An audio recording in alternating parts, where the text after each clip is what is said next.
So, Joyce does an absolute demolition jobs on Joseph Parker. So this fight was really interesting to watch. It was very action-packed, and yeah, it was a fun fight to watch. One of the best heavyweight fights we've seen for quite a while. Because although the Fury and Wilder fight was very exciting, it wasn't very technical. Fury was smothering his work, and Wilder was just hopeless. He was just hanging on for dear life. Whereas this one, although it was a war, and that is probably how you describe it, there was a lot of technical boxing ability on show. So I think that's why it was such a exciting fight for everyone, because it had a little bit for everyone. You know, there was some good technical boxing skills on show, as well as the kind of brute force of Joyce and the resilience of Joseph Parker.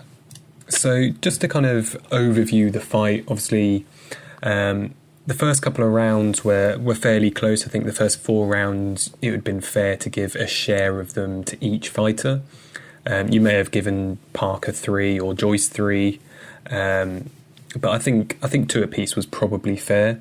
I think the fight started a lot quicker than maybe I was expecting. Joyce notoriously starts very slow, takes a lot of right hands and jabs early on, although this time he was very switched on and he was starting very fast and he was getting his jab on point. Whether that kind of threw Joseph Parker off a little bit, maybe he wasn't expecting that. I certainly feel that Parker was not ready for the sheer strength of Joyce.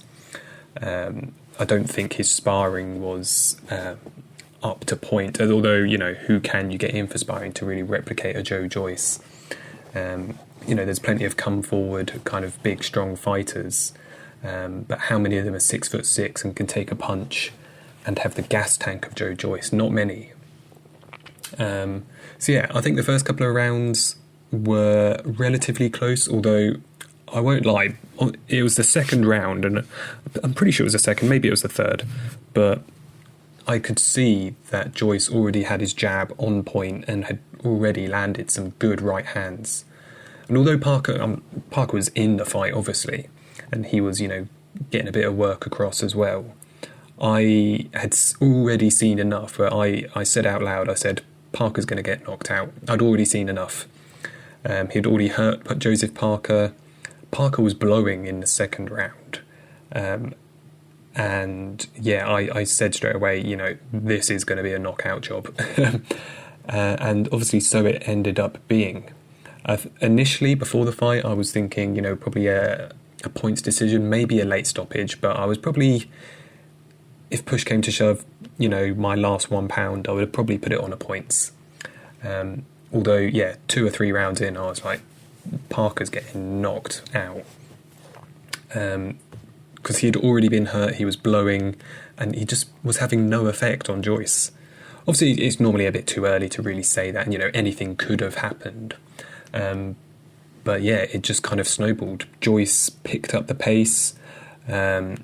Parker, I think his problem is he fights in spurts. He is unable to kind of keep constant concentration and constant pressure.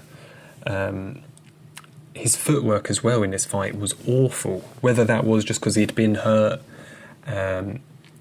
or just the unrelenting pressure of Joyce was too much, but he seemed to be squaring up a lot, moving backwards in straight lines, moving off to the side as well. You see that when a fighter's kind of been hurt and is kind of a bit disinterested, almost a bit concussed in the fight, they kind of move off to the side, and it's very dangerous. And yeah, I noticed Parker was doing that a lot, but yeah, his footwork, which was going to be one of his strengths in this fight, was just all over the place. I'm not sure if I wasn't impressed or it was just a case that Joyce was just too good, too much for him. A big problem in this fight, which I didn't cover in a video, but I know I wasn't the only one to notice, that Parker coming in at 255 or 254, his heaviest by several pounds, and that's bearing in mind his last fight was also his heaviest against Chisora too. That was a big mistake. I don't understand this with fighters where they come across, big, strong opponents and they just try and match them or try and, narrow that gap. By doing that, you're just taking away your own natural kind of advantage, which is the speed and the kind of athleticism that comes with, not having big, heavy muscles, a la AJ. So putting on that extra muscle, that extra weight, and he didn't... people were saying he looked good on the scales. I don't think he looked good on the scales, Parker. I think he looked not very toned. I thought he just looked like he had too much muscle mass. But it wasn't even muscle mass. It didn't even look like muscle. It just looked like weight. He wasn't particularly toned. He looked big and strong, for sure, but it just didn't really seem to suit his frame. He should have really be coming in 240. I mean, high 230s even is, probably a good weight for Parker. He's not a big, a super big guy, not naturally big like Joyce. When Joyce was 271 and looked ripped, not an ounce of fat on him. Like, that is his weight. Heavyweights should not be putting on weight at all. They should just be coming in whatever they come in as they train, whatever naturally comes off, or whatever their natural body mass is should be what they fight at, because it's just a disadvantage coming in heavier, especially someone like Parker, who his main attributes are his speed and footwork, good fundamentals, and he doesn't have a good gas tank. I think I touched upon this in my keys to victory in terms of how he should go about the fight and how he should utilise the ring, control the pace, etc., in order to maintain his gas tank. So putting on another 5 pounds on top of him already ballooning up 5 or 10 pounds prior to that, it was just never going to help him, was it? Anyway, so Parker was fighting in spurts, and he was getting off some good shots at times. When he kind of suddenly came into action again, he'd land some big punches. I think at one point he did like 4 left hooks in a row. And against a Chisora or a Dillian White or many other heavyweights, some of them big shots he managed to kind of pull out the bag when he was under so much pressure and so tired, might have changed the course of a fight. But against Big Joe Joyce, they had no effect. Like, no effect. I think sometimes Joyce kind of blinks a bit and kind of maybe takes a step or two back, but he's straight back onto the front foot after that. I think it's more just the kind of slight surprise of being hit, with fast hands. I don't think at any point he was buzzed or hurt at all. I think he was literally fine all the way through. And you see at the end of the fight, he wasn't even marked. He didn't even have a bruise or anything, because he was getting jabbed. And, there was uppercuts and hooks going in. He was getting hit. Parker did have success, but it was just the sheer volume of success of Joe Joyce. I think realistically, if you're being fair, not harsh, but if you're being a little bit pro-Joyce, you'd probably give Parker 2 rounds. I think you probably could have given Parker 4 rounds if you're being a little bit more generous. But yeah, this was by no exaggeration a beatdown by Big Joe Joyce. And I think we've got to take Joe Joyce more seriously now. He is top 5 and maybe higher. I am going to do my top 10 ranking for heavyweight, and I do mine a little bit differently, which is something I'll go into more detail in that video. But basically, I don't do it based on I think this guy will beat this guy. I do it purely on what have you done recently, not I think Daniel Dubois could knock out Dillian White. He hasn't. Who has he beaten so far? So yeah, that's how I tend to do mine. I mean, saying I haven't done the video yet, and based on what I just said, I guess you could say, well, Daniel Dubois shouldn't be in your top 10 at all then. So I need to give that a little bit of thought, but I tend to do it a lot more. The weight of the balance in terms of how I award my top 10 is a lot more in favour of what you have actually done rather than what I think you're going to do. So yeah, look out for that video. Anyway, back to this fight. It was very exciting. I think in the 5th round it was, Parker really put on a really good flurry. I think is that when he did his like 4 left hooks, and he really pushed. And I think the last 10 seconds of the fight, he did some really great work. And I think the commentators were saying, Parker might have just nicked that just on the quality of the last, what the judges last saw. But I think realistically, he'd been beaten down the rest of the round. I don't really think I could have given him that round, but he had some good work. Going into the 6th though, Joyce, very Usyk-esque. After that AJ round, I can't remember what it was. Was it round 9? Where AJ had a really good round. Yeah, Joyce just came out like a freight train in round 6 or 7. In the same way that Usyk did in round 10, and just put on an absolute beatdown. And when Joyce put combinations together, he looked like he could get Parker out of there at any point. He doesn't... There was a lot of kind of single or kind of 1-2 shots from Joyce. I think if he put together a few more combinations like he did in a few rounds, he would have got Parker out of there a lot sooner, or forced a stoppage by the referee. Or, to be honest, I was thinking by round 6 and 7, his corner needs to think about pulling him out, because he was really getting beaten up. He got a cut later on in the fight as well, and his eye was closing. He looked like he'd been in a car crash at the end of that fight. So yeah, I don't want to go too much more into this fight, because I think we all get the picture that this was... I don't want to say it wasn't competitive, because Parker was in the fight. He was doing some good work, but at no point was I thinking, Parker's going to turn this around. It was just, how long is Parker going to survive for? And yeah, it's just really interesting, because obviously we've seen Joyce do similar kind of jobs on lesser opponents, and it was always a question of, what's going to happen when he reaches a proper top 10 guy. Is he going to be able to continue this?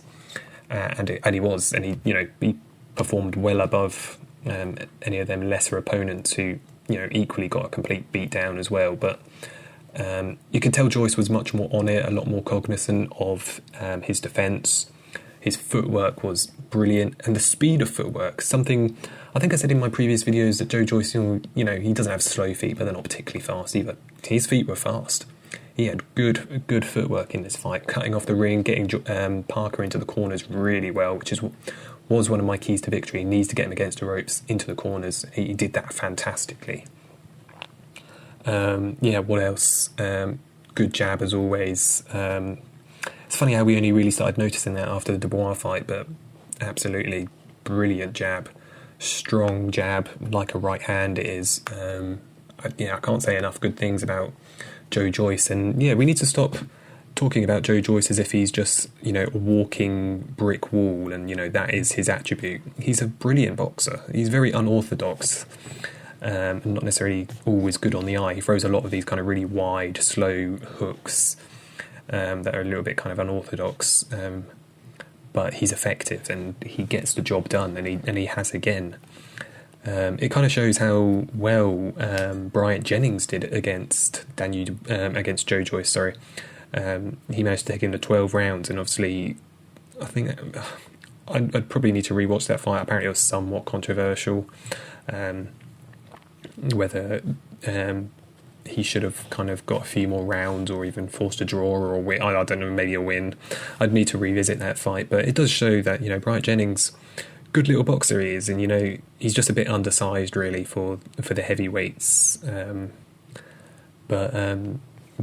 really brilliant fight. Where do the guys go from here? So Joyce, he needs to get another fight in. I don't think he should be waiting around for Usyk or Fury. I mean, Fury isn't going to fight him. I don't think he's in Fury's plan, to be honest. And Fury's looking for AJ, Usyk, and then he's out. I can't really see him carrying on much further than that. Maybe he will. I mean, he changes his mind every 5 minutes, but I don't see that he's in his plan at the moment. Well, that being said, though, it is an in-house fight, big Wembley Stadium fight for sure. So maybe it will happen, but I don't see it in the short term being something that's likely to happen. But keep our eyes out. But yeah, if Joyce can get a Dillian White fight, Dillian White might fancy that, in terms of he's got a good ranking now. Obviously, well, he's the interim champion, so he's basically a world champion, you could say. But yeah, I would not fancy Dillian White in that fight at all. He would get humbled. He would get beaten into submission and knocked out early, as far as I'm concerned. But that might be a nice fight for Joyce, a good resume builder. Who else could he fight? A Michael Hunter, that could be a fun fight. To come forward, Hunter starts fast, probably would lay some hands on Joyce, but yeah, I think that'd be a very similar fight to the Parker one, to be brutally honest. So yeah, there's plenty of fights out there for him, and I think he needs to build up his resume. Not that he doesn't have a good resume, but I think if he wants to go down as a great, which he certainly has the possibility to, start building that resume in between these big fights. As far as Parker, I think I said on Glass Chin's, another great boxing channel, on his kind of community post after that, I was saying, I don't know really how much Parker's going to continue in this game. And I somewhat take that back. I mean, I wasn't saying, he's lost, therefore he should retire. I'm not saying that at all. It's just, ever since the AJ loss, I think Parker's desire has somewhat retracted. He's made that bag. It's been very hard for him to get big fights since, because he wants, or just get any fight since, because he's after the money. He's had a Dillian White and a Anthony Joshua pay-per-view fight. He only wants pay-per-view fights now. He only wants the big money. He's not going to be fighting for less than $1 million now. So I think he's kind of almost pricing himself out. He's found it a bit difficult. He's obviously had this fight, another pay-per-view. I mean, who's he going to fight? He needs a kind of, not a rebuild, but he needs some easier fights to kind of get him back in. That was a big beatdown he got. So yeah, I just wonder, does he really want to, rebuild to a certain extent? I'm not so sure. He's made it pretty clear he doesn't really want to fight for more than a couple more years. He said that a couple of times. So yeah, it's a tricky one for him, I think. I'm not sure where he goes from here. I think it's probably a Dillian White rematch, an AJ rematch if he can get it. If AJ kind of goes down that rebuilding stage, that could be a good rebuilding fight for both of them. A decent money in it, maybe, for both of them. But yeah, apart from that, I don't know. Who does he really want to fight? Anyway, that's probably a question for another video, but I just thought I'd throw that out there. So yeah, I'm going to do my top 10 video very soon, so look out for that, and comment below what you thought of the fight.